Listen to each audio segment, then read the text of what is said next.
As the nation faces an eviction crisis, the city of Pittsburgh is using federal funds to try and get more landlords interested in affordable housing. I'm Zach Dodge with the story.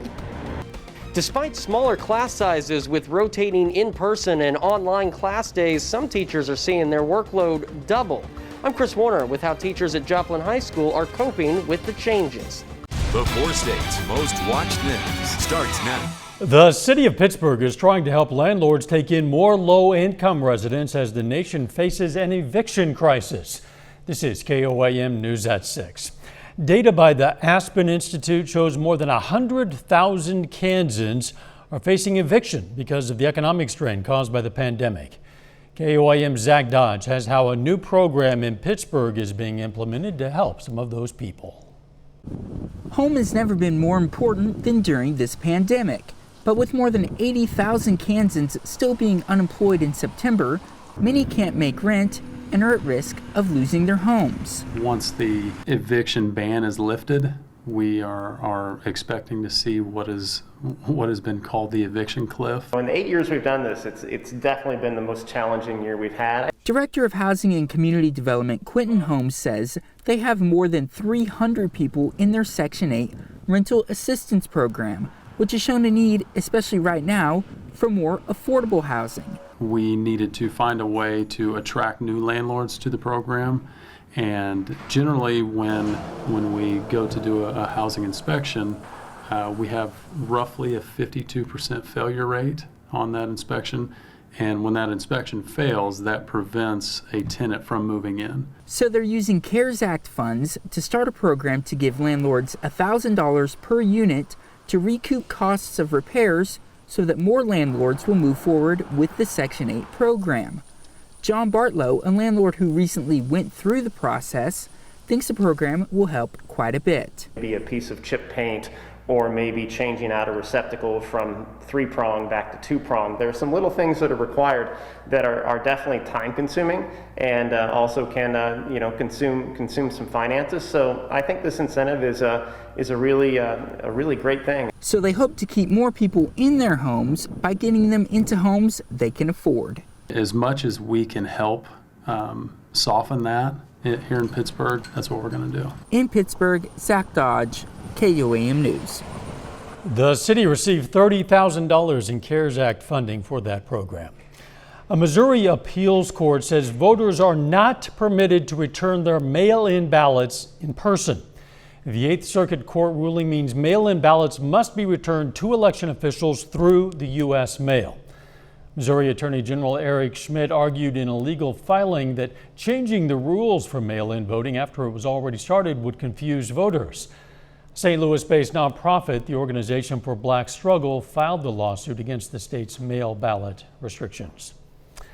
Doug Heddy joins us now. Boy, warm and windy out there, Doug. It is. I mean, just 2 days ago, we were only into the 40s and 50s for highs, and then today, mid-80s. So just crazy how our temperatures have been swinging, but very warm, very windy. We have mostly sunny skies, but our next storm system developing out to our west and northwest, and this will start to affect us as we go through the overnight hours tonight. As the front rolls in, this will give us chances for scattered showers, even some thunderstorms, especially after midnight tonight. Periods of rain, and our temperatures greatly drop off through the 70s, 60s, 50s, into the 40s by the morning hours. We're not there right now. Most of us are sitting into lower 80s right now. Of course, it's very windy.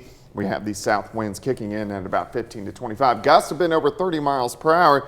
And of course, we're going to look at all the changes heading our way here in just a bit. All right, catch you then. Fort Scott City Manager Dave Martin announces he's retiring as the city deals with an investigation from the Sheriff's Office. Martin's official last day will be October 30th. Martin will continue to receive his full salary of more than $107,000 until the end of the year under a severance agreement. After that, he'll receive half of his yearly salary through 2023. The Fort Scott City Attorney says Martin's contract ran through 2023, so they bought him out early.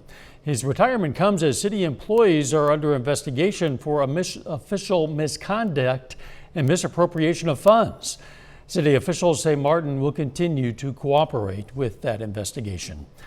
Some teachers say the combination of online and in-person classes has doubled their workload.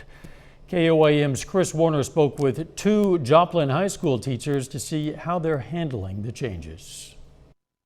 In-person learning and virtual learning are 2 different things, and that is resulting in an increased workload for area teachers like Carissa Boyer, a science teacher at Joplin High School.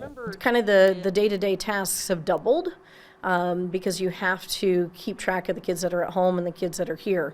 And then when a student, for example, goes on quarantine, then you have a whole other set of details really you have to track. But the increased workload doesn't end with instruction. There's desks and chairs, and for Boyer, lab equipment that has to be taken care of. But all of it takes cleaning and organizing and disinfecting and so on. So there is no downtime ever, I feel like, in a day anymore. So I go home much more tired than I ever have. Shelley Greninger is an English teacher at the high school, and she too felt a bit overloaded at the start of the year. The first 4 or 5 weeks were just a lot of, it just seemed like we were doing a lot more work than usual, but a lot of it was just work that was different than what we were used to. But Greninger says things seem to be balancing out further into the school year. But overall, we're still doing the same things in the classroom that we normally do. We just spend a lot more time interacting and giving them less time in class to do independent work, because that's what we're kind of saving for them to do, more independent stuff on their days at home. It's not all negative, though. Smaller class sizes, for example. There's a huge difference between 25 or 30 kids sitting in your room versus 10 or 15. Which Boyer says allows her to educate more. So as a science teacher, I can have, for example, when we have microscopes, every student gets their own microscope instead of sharing. In Joplin, Chris Warner, KOAM News. Boyer says another positive from the new way of doing things is it's going to help people, the students who have non-COVID reasons for missing class in person for an extended period, because they're already going to have everything virtual ready to go. President Trump and former Vice President Joe Biden tonight will face off in the final debate of the 2020 election. That starts at 8 o'clock right here on KOAM. Now, the debate commission made a change to things this time around. A candidate's microphone will be muted during times allotted for the opposing candidate to speak.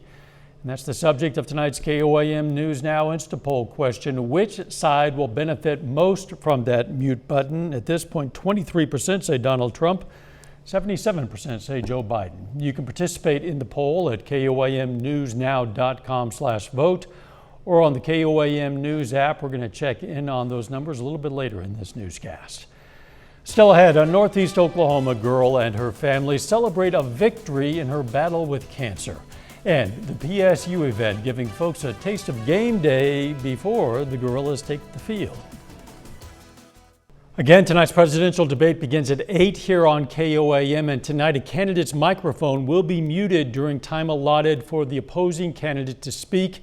We're asking the KOAM News Now Instapoll, which side do you think is going to benefit most from that mute button? A lot of you are voting. The percentages haven't changed much. 24% Donald Trump, 76% Joe Biden. You can participate in the poll at koamnewsnow.com/vote or on the KOAM News app. The numbers are coming in, the votes are coming in. You can watch them change. We'll check in on the numbers later in this newscast.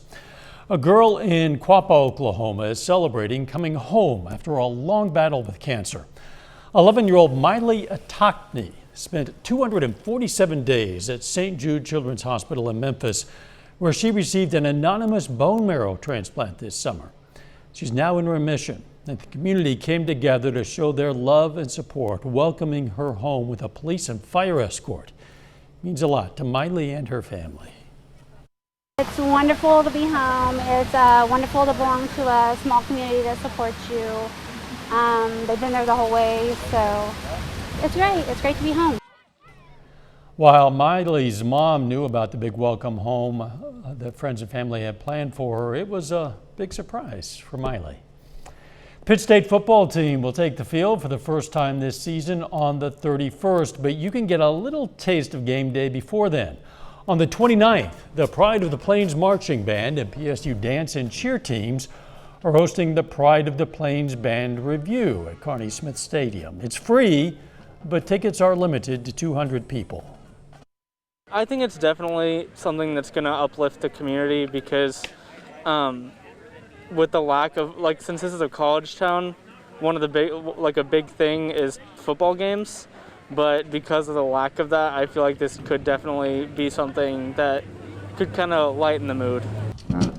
Masks will be required. The performance will also be live streamed on the Pitt State YouTube channel.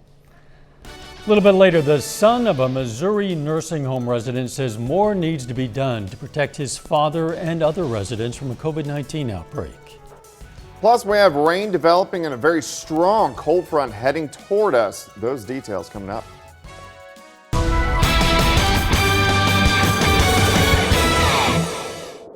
Definitely has turned out to be a very warm, very windy day for us today. Temperatures have shot into the mid-80s for highs, so significantly warmer than what we had yesterday and especially 2 days ago.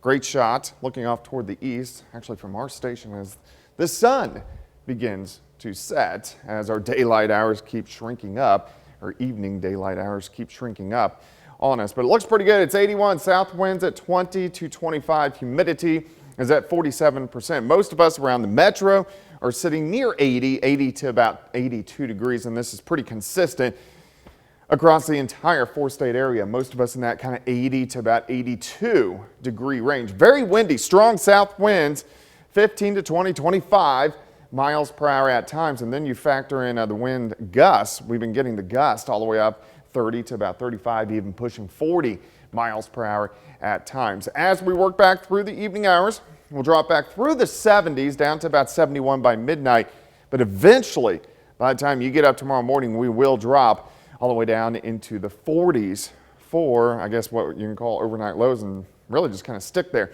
Clear skies right now, not too much going on.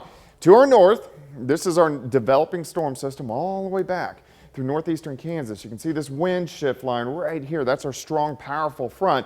Along the front, we're starting to get some showers and thunderstorms going, and eventually those are going to start to roll in as we work through the overnight hours for us tonight. I think the evening's fine. It's going to stay warm. Late evening, and especially after midnight, showers and some thunderstorms really start to get going. Here's 4 a.m. I don't expect anything strong or severe.